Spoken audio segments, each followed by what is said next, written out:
Alrighty, so I wanted to make a quick video and really just kind of go over the things that I dislike the most about my Alienware m17 R4 laptop. And to be 100% honest with you, none of the things that I'm going to mention in this video would persuade me to choose a different computer or to not get it. So I want to make sure that that's very clear about this video. These are just going to be the little nitpicky things that I wish that may have been done better or differently. So starting off with the number one, I really do like the way that the design looks. It's very sleek and it's very modern. It kind of looks like a spaceship, if you will, with what they call the Tron in the back. This just kind of looks like it would be floating through space. I really do like the accent colors, you know, with the black back here and the overall white computer. But at the same time, I have to say that I really don't like the white. It's a kind of a love-hate relationship. And I'll explain. So the number one problem that I have with the white is that, one, I feel that this is going to become very dirty over time. Whether it's dust, maybe you put something on it, something that's going to stain this nice white background. The other issue that I often thought of is when people are gaming, you know, some people get sweaty, some people are eating, and if you're constantly gaming right here, with your palms resting, I feel like this is going to be discolored. Now, I personally wipe my computer down frequently with alcohol wipes, so I'm not sure if that's going to prevent it, but I would imagine that that would help opposed to, you know, doing nothing. But I definitely could see this getting discolored or dirty at some point. The other thing with the color is it definitely screams obnoxious. Anybody who knows Alienware knows the logo, and you have a white laptop, which is pretty unique for a laptop. Most laptops are either black or silverish. To have one white, it's going to stand out. So with that being said, this probably is not going to be the computer that you want to take to Starbucks or the computer you want to leave in the cafeteria of your dorm. Or not your dorm, but your college. This is a computer that I would probably have on my back at all times. And if I am going to be in a public space, I definitely would take advantage of the lock that it has on the side right there. Lock it to a table leg or something, at least something that's going to slow somebody from just swiping it off your hands. I do feel that the darker version, the dark side of the moon, would be the better fit. However, that particular trim model is limited to configuration. So the 360 hertz display you see in this model, which is also in the Best Buy retail model, is not available in the dark color. So that's really going to be my nitpick about the color and about the, not so much the design, because I understand where the design comes from. There's a lot of components in here. So having this little extra at the end houses for a lot more stuff to be able to fit inside of this thing. Now, the other thing that I'm going to nitpick on is the keyboard. Now, this is the Cherry MX Ultra Low Profile keyboard. As of right now, they're not offering it on their website. I'm assuming due to supply shortages is what the Dell sales rep told me. It's a beautiful keyboard. It sounds great.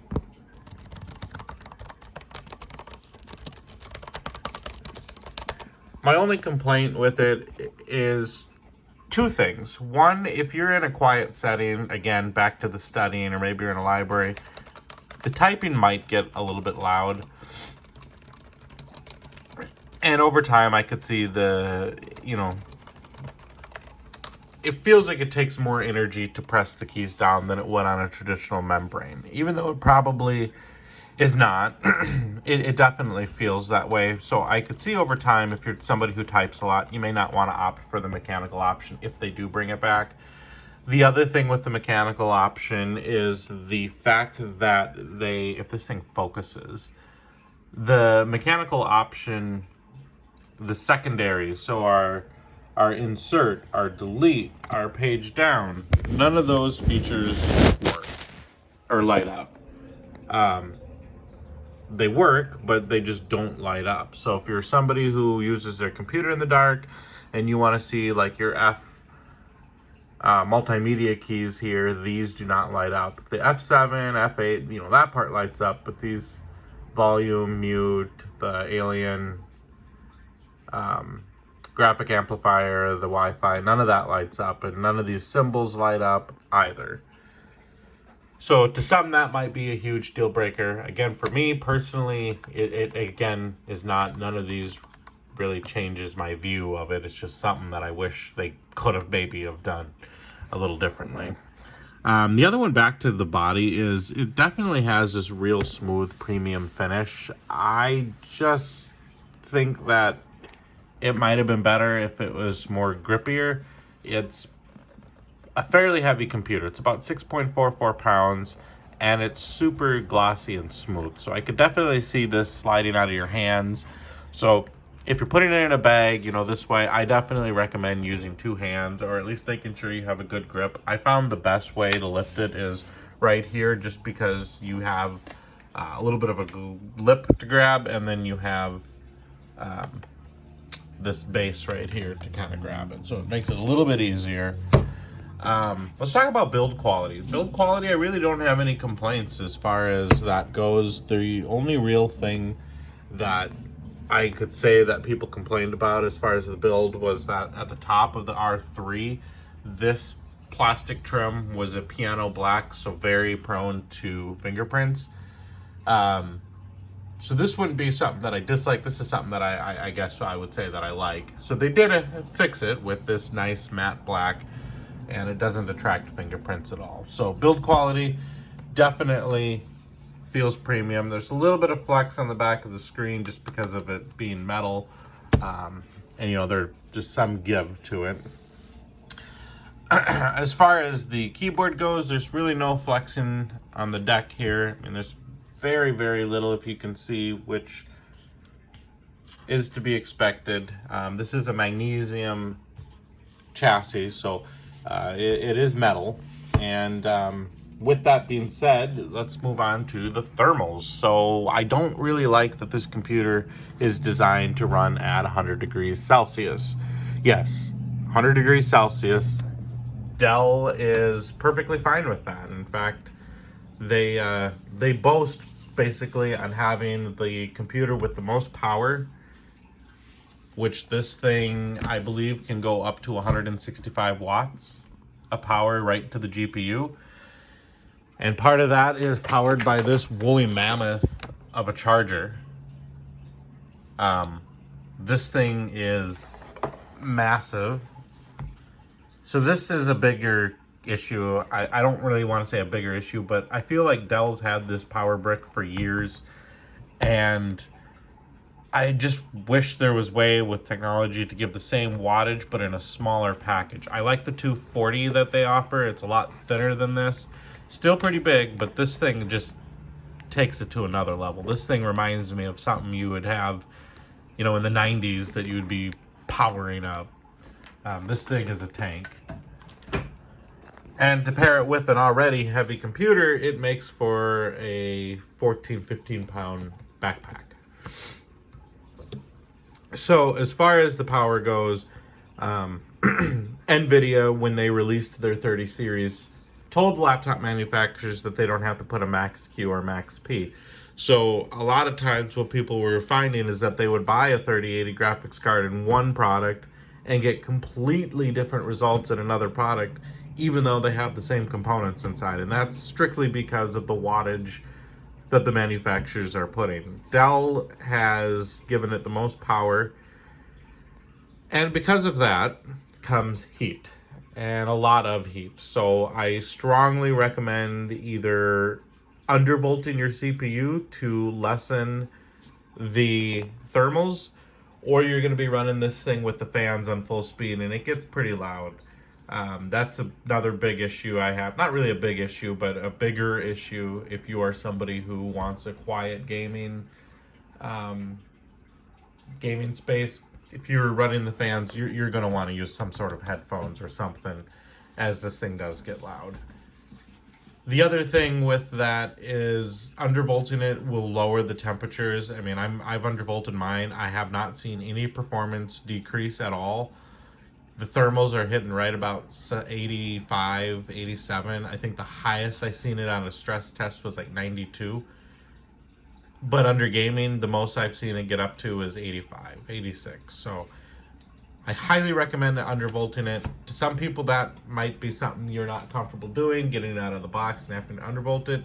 I will say I didn't know anything about undervolting. I've heard of it, but I've never done it. It's really easy. There's a lot of tutorials online, and it's very safe. As long as you don't put more power than what it has and you're taking less power, you have nothing to worry about. The other thing I don't like about the Alienware is the fact that the memory is soldered on. And that can make you, in a tough situation. Let's say you buy it with 16 gigs, but 2 years down the road, you decide you want more memory for whatever reason. Well, you can't. So my advice is go with the most RAM you possibly can get because at some point you may want to upgrade it. And the difference in RAM cost isn't that much. So I would recommend going with the most RAM. I made the mistake when I bought my retail one with 16 gigs. This has 32 in it. And so far I really can't complain. Now, the number one biggest complaint I have with this computer is the Alienware Command Center. This software is so garbage, it's not even funny. I cannot tell you how horrible of an experience I've had with this thing since the day I bought it. And I don't think I had this problem with the other one. Maybe I did. I don't think I did. But long story short, I got this computer, updated everything on it, ended up running into an issue where I would load the command center and the thermal control and overclock control would just spin and spin and spin, and it would never connect. And I uninstalled it, reinstalled it, tried different versions. Nothing I would do would work. Simultaneously, or randomly I should say, it would work, but more oftentimes than not, it did not work. I tried Revo uninstaller, cleaned out registries, everything I could possibly think of to make sure everything was erased. And I finally gave up, reached out to Dell, and they went into the uninstaller, uninstalled the OC controls, reinstalled it, restarted it, and it somewhat was working. How he did it is he just, in my last video I kind of showed you, I turned the computer on, load it up, and wait about a minute or two, and then the OC controls would ask yes or no for permission. You click yes, and another minute or so, the thermals would load. And he tested it about 2 times, and then I tested it 3 or 4 times, and everything was loading as it should. I was actually quite pleased with how everything was loading. And then it started to mess up again. And I finally decided, you know what, this is getting old. I'm done with it. So I decided to do a factory reset. I did the factory reset, and this time I went through every single update and restarted, opened the control center, and everything worked. The only difference is I didn't update the control center or anything. I disabled the Windows Store update and left the control center default. And the last thing I installed was my Kaspersky's virus scan. And lo and behold, guess what didn't load? The Alienware Center started to mess up. So I disabled the virus scan, loaded the Alienware Command Center, and it loaded right up. So I believe the issue might be with the virus scan. So now when I turn it on, I don't have it set to load. I'll just load it right after, because once it is loaded, as you see here, I can close out of the center, load back in, and it works. I've probably tested this thing 30, 40, 50 different times, and every single time it works. I haven't had to reset it or anything. The most I've had to do is close out of the Alienware Center and reload it, and no problems. But with it being fixed and with it undervolted, I think this thing is going to be an amazing machine. I have my throttle stop set to start after 7 minutes. So it hasn't quite loaded yet because it hasn't been 7 minutes. But overall, really can't complain. I can just nitpick little things, but you can see here how it's not lit up. Would have been nice to see it lit up and some of the things mentioned. I think the last thing I have is the rubber feet. It still slides around even on the soft surface. I have a G3 that has pretty decent grips. I can put it on here and just pushing it doesn't move. This doesn't slide around horribly, but it does slide. I don't think it would slide off of a table, but it is something to just be kind of cautious. You know, if you have the power cord plugged in, this is a thick cord. If this were to fall or somebody trip, I could see this yanking it right off the table versus the plug just coming out. As far as the battery goes, this does not have the Optimus option, so the graphics card is always going to be the 3080. So typically the battery life on this is about 2 hours or so. Gaming, you'd be lucky to get an hour, but honestly, with the performance being cut because of lack of power, I don't game without power connected to any gaming laptop. But if you are somebody who is wanting to use this as a portable computer, I wouldn't recommend getting the 360 hertz screen just because your battery will go quick. If you're fine with being connected to an outlet, which I am, then the computer's just fine. It is just something to be mindful of, so you're not, buying it and then all of a sudden you're sitting on the couch surfing the internet and you have low battery after an hour of looking.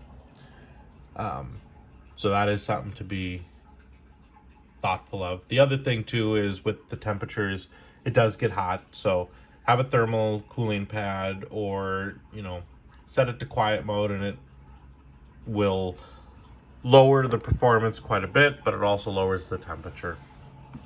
So it's a pretty heavy computer, so I don't know how often you're going to sit with it on your lap. Maybe for something quick that you're trying to do, I've done that, but as far as gaming or anything, I wouldn't recommend doing that. But thanks for watching the things that I like and dislike, mostly dislike about the Alienware. And remember, everything mentioned in here would not change my mind about buying this computer again.